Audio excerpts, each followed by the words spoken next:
Hi guys, welcome back to my channel. My name is Saadatu and this is Saadatu's Daily. If you're here for the first time, you're welcome. Nice to have you here. And for my returning OGs, thank you very much for always stopping back to watch my videos. I didn't plan for this video, at all.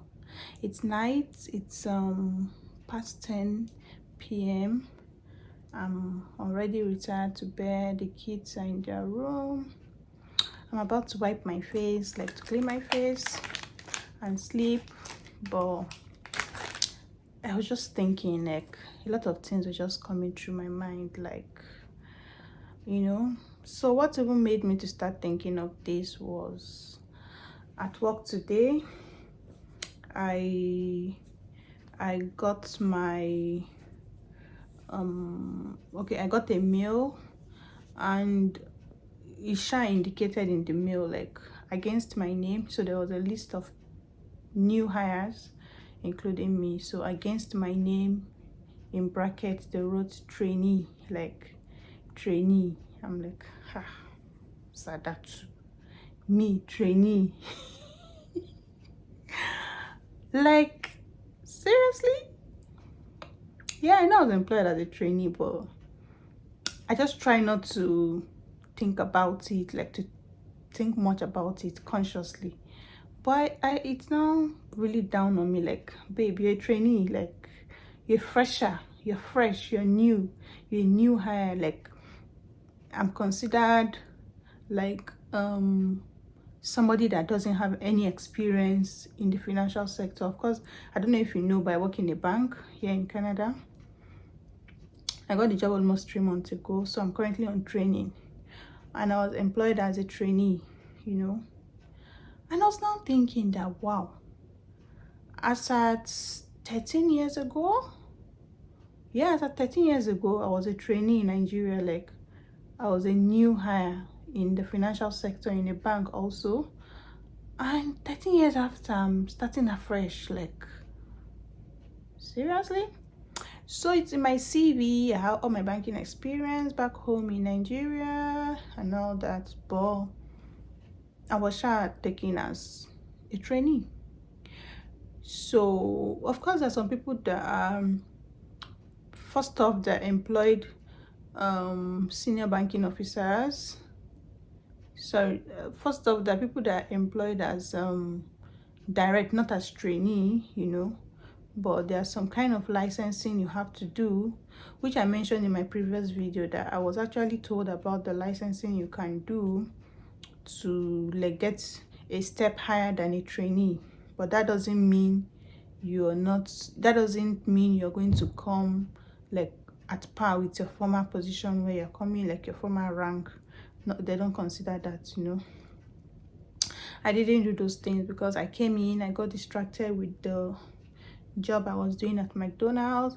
I eventually got customer care job, work from home. I got distracted, so I just felt I'll do it. And later, at the point I was even thinking, I don't want to go into banking sector, I don't want the stress and all that. But I got to know that it's not really as stressful as Nigerian banking sector. So I entered without the certification, and as I was employed, I was given 6 months to complete the courses, the licensing, and immediately I was enrolled to do the courses, because I cannot like sell the products if I'm not licensed, so I have to, of course they'll fund everything and all that, but I was employed as a trainee because I don't have that. So that is a wake-up call for anybody that wants to go into the banking sector or financial sector in Canada. Please do those courses so that at least you'll be employed a step higher than a trainee, because I'm considered as a fresher.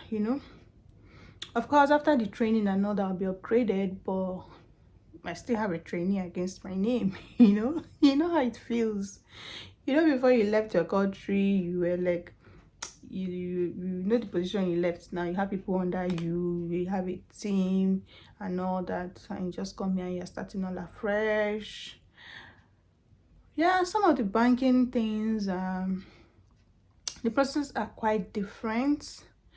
Yeah, they're quite different, but not too different. So you have a lot of learnings to do.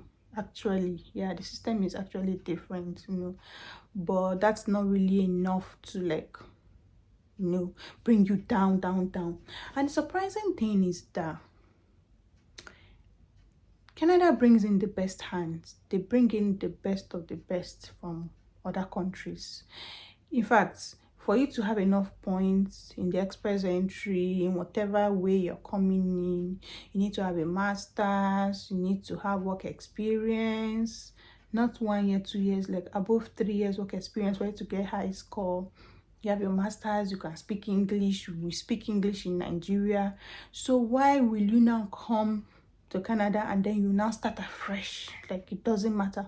All those your huge, beautiful CV, your work experience, doesn't really matter. That's why you come in and then you have to level up, quickly get a Canadian experience, do licensing to be able to get a white collar job, Why? So if you know that I'm going to come and start afresh. So just bring anybody now. Bring first degree is okay. You can come here and come and continue. Most of us that came here with masters, we still have to go back to school to get a Canadian certificate, so that you can level up, so that you can compete in the labor market to get higher position jobs. I'm not saying people don't come here and get better job, but those are very few people that were really advised, people that made their researches to know that, okay, this is sector I want to go into, this is what I need. Like in my previous video, I made an example of a friend I met on Telegram when we're processing to come to Canada. I met him. He's an engineer in Nigeria. He was a big boy, like big position. And then his uncle over here told him that, guy, if you really want to come and practice here as an engineer, do this licensing before you come. So he paid for it, did the licensing before he arrived to Canada, and he landed a very good job. In fact, I was chatting with him some days ago, and he was like, he has left that job long ago. He has gotten a better job, simply because he got licensing. So people that don't really have people to advise them, or they didn't really make their researches, they come here, do other jobs first, then they later know that they have to do the licensing, or they even start the job and then they'll give them low positions and all that. Right there, it's not really interesting, but at the same time, you just have to like look at the brighter side, that at least you're back to the sector you really want to be, but and you easily grow here, do your job. It's not as stressful as back home. The banking sector is not stressful at all. In fact, I see it and I laugh, like, really? Like, seriously? Compared to where you're coming from, now, let me not talk too much. So it's really painful, especially now. I'm talking of people in financial sector, talking of people in like doctors. Now you're a doctor in Nigeria, practicing doctor after many years in medical school, you're working, you're everything. You now come to Canada and then you cannot practice. Because why? They feel you are not qualified enough, you have to do this and that. That's why you see a lot of people come here, doctors, and they end up doing related jobs in the health sector, not being doctor, because the procedure to even be a practicing doctor in Canada is something else. I heard of Nova Scotia, they're doing something for doctors that come in to be able to practice immediately they come in, but I didn't even hear anything about it again. But mostly in Canada, it's a different ball game entirely. You can't come from Nigeria with your whole experience in as a doctor and everything. You cannot come and start practicing here. Even nurses, you have to do licensing, different jobs, engineers, financial sector. If you really want a good position, you need to do licensing and all that. So it's if you're not really a strong person, like a strong person, contented person, not really contented, if you're not, you will just like break down. You just start reasoning it that, why did I even come here? To come and start afresh? Like, in my own case, I have 13 years in my bag, 12 years work experience in the financial sector. I was a senior banking officer in Nigeria, and I know if I had stayed up to this year, if I had stayed at least this year, I would have been promoted. I'm very, very sure I would have been promoted to an assistant manager. So I'm like, you now meet other people in the field, in your workplace, and you be like, not Not that I'm complaining, no, I'm not complaining. This has is me. It's not, is the way I feel. It's not like where I'm working, or it's just normal for you to reason it, to think about it. That is it worth it? Is it worth it at the end of the day to leave your career that you've been building over the years to now come here? I'll answer that, man. It's worth it. It's worth it. Coming from where we're coming from, you know.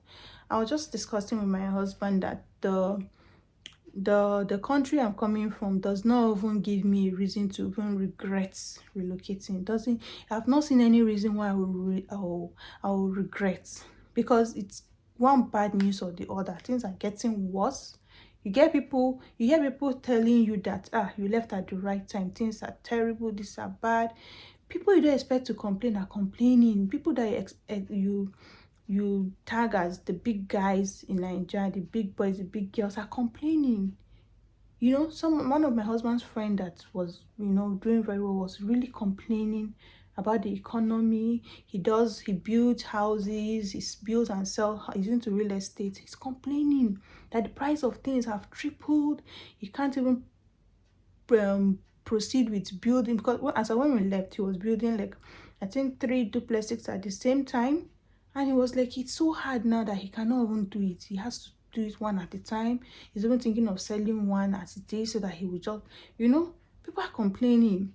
So the Nigeria is not even giving you reason to regret. If the country was okay, if Nigeria was okay, the corruption, mainly the corruption, because that's what affected every other thing.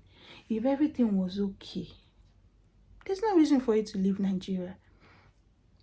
Absolutely no reason to leave Nigeria. You can only leave on vacation. You come with your family, do vacation, and go back.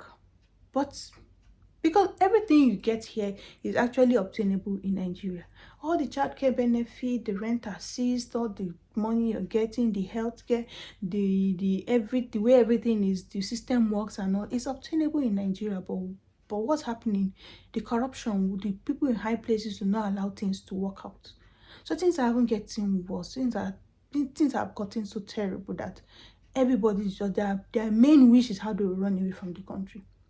That is their main wish, So I know, even if I was still back home, with the salary I'll be receiving, I won't really even feel like there's an increase in my salary, because the cost of living has become so bad and organizations are not even matching it with the rate of inflation, with the high cost of living. They're not even matching it up. So everybody's just complaining. So it's actually a better choice than the children, then a better society, then better schools, better environments, they have brighter future being here. Not like that you don't have brighter future in Nigeria, don't get me wrong. But when you think about that, okay, this is my child now. Which university will she go into? You cannot even project and say, okay, my child is in grade 9 Nigerian level SS3. She's going to write her JAMB, write her YA. She's going to do a 4-year course. By 2027, she's going to graduate. You cannot project that. You cannot. Maybe you take her to a private university, but even these days, one thing will just happen, they'll close down the school. So the system does not work. And if your child decides that, okay, I don't want to go to university, mommy, I want to just, from SS3, I want to start working. The Canadian system allows that. The Canadian system recognizes that and put them into consideration that you mustn't go to school. You can be an apprentice, go and learn a trade. You can decide to start working, you start earning salary, for life. If you don't want to go to school again, you are made, you're okay. Just, most people you see that high school dropouts, grade 9, grade this, grade that, they're okay, But the Nigerian system does not even put that into consideration. You must first go to university. University is even like pure water these days. Then you go and do masters. It's not as if there's job. It's not as if there's job. You see someone that will graduate from university will now go and look for job.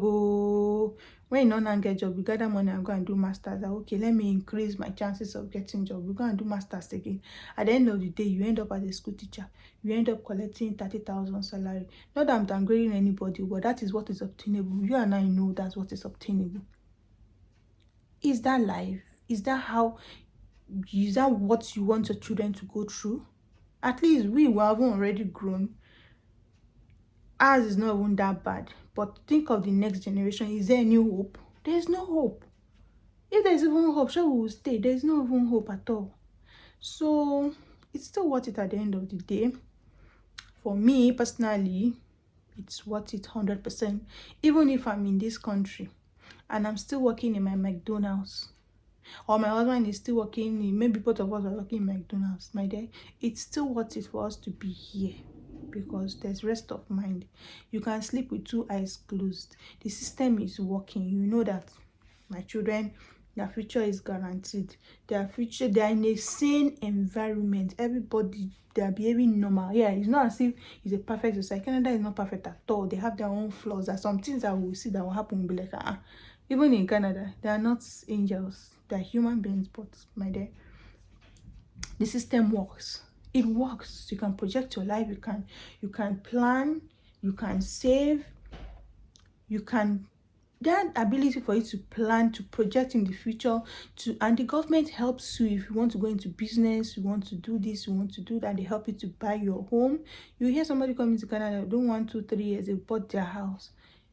It's not as if it's a land of milk and honey and all that, but the government is assisting newcomers to be able to even buy their own home, not even to rent. Some provinces even help you to pay your rent. You understand? Aside that, they're even encouraging newcomers to be able to buy your home. So they first tell you, okay, you have to pay 20% equity to be able to own your own home. But they reviewed it that, okay, for a newcomer that has not had a house before in Canada, you're new and all that, you can pay as low as 5%.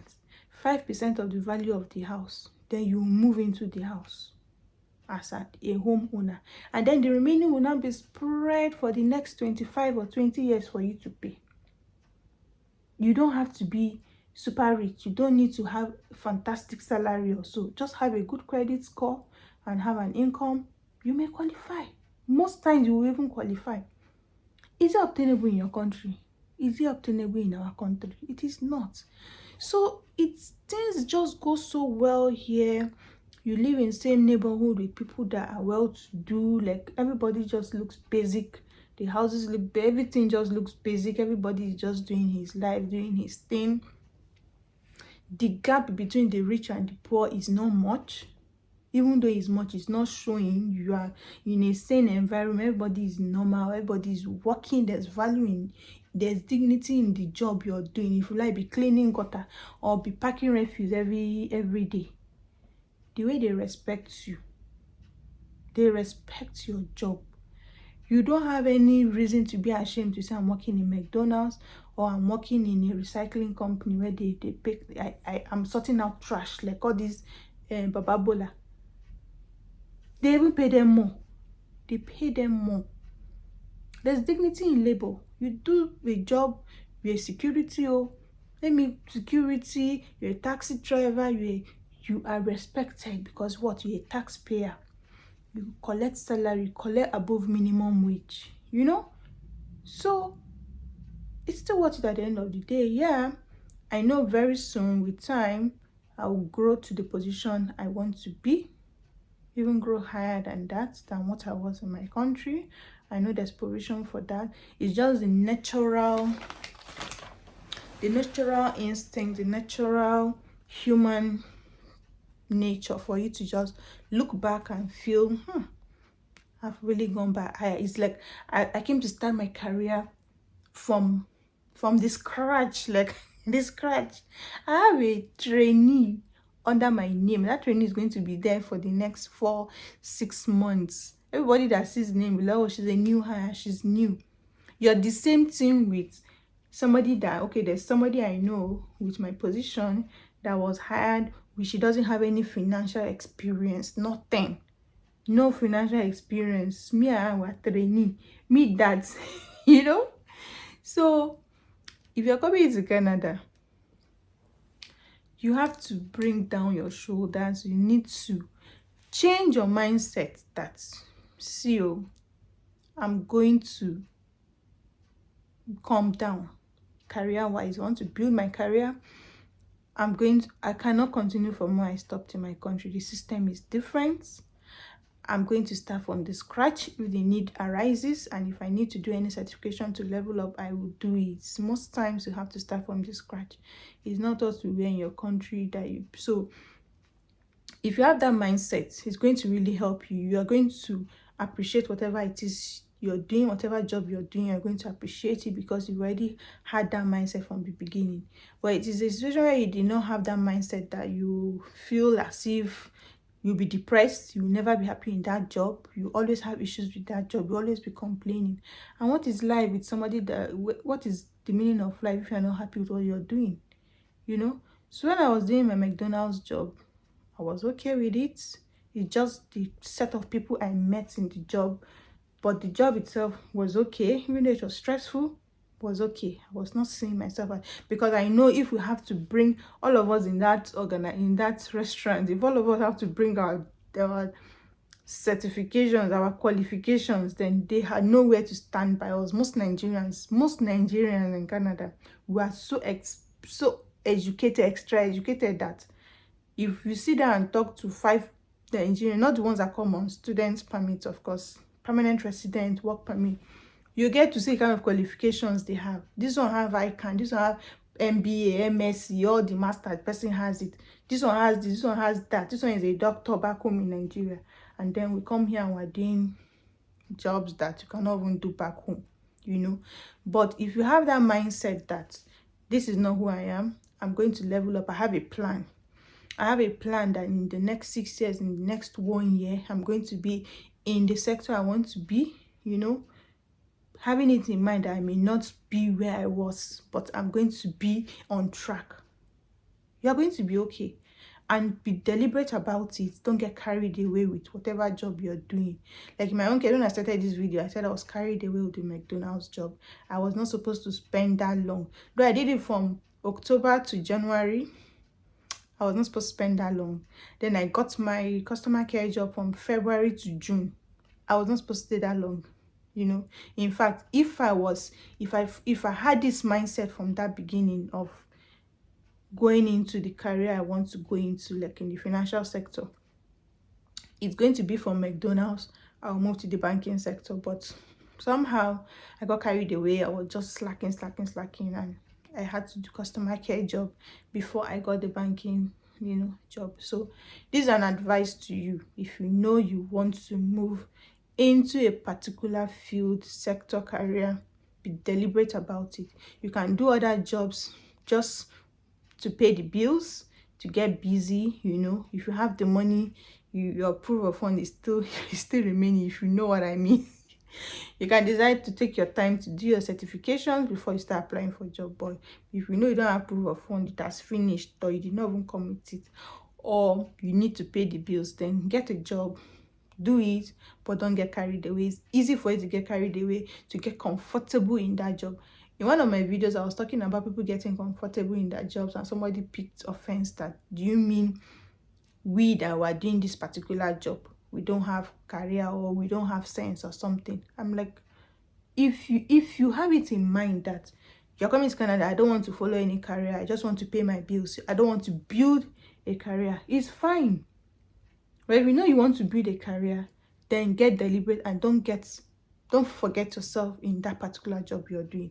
I know somebody that got carried away, like not really carried away, got busy, did not really have time for what she wanted to do. And at the end of the day, that job she was doing laid her off. They sacked her. I was shocked when I had they sacked her. You know, she was in sales, she was not really meeting her target, and she was sacked.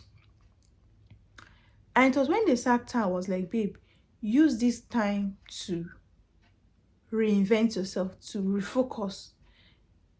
A door cannot close without another one opening. A door has to close for another one open. Use this time to say, okay, these people don't chase me, come out. I will use this time to, you know, And she had that time. It was when they sat there, she had the time to even open laptop to apply, to go. So she got the job. I'm sure she's going to watch this video.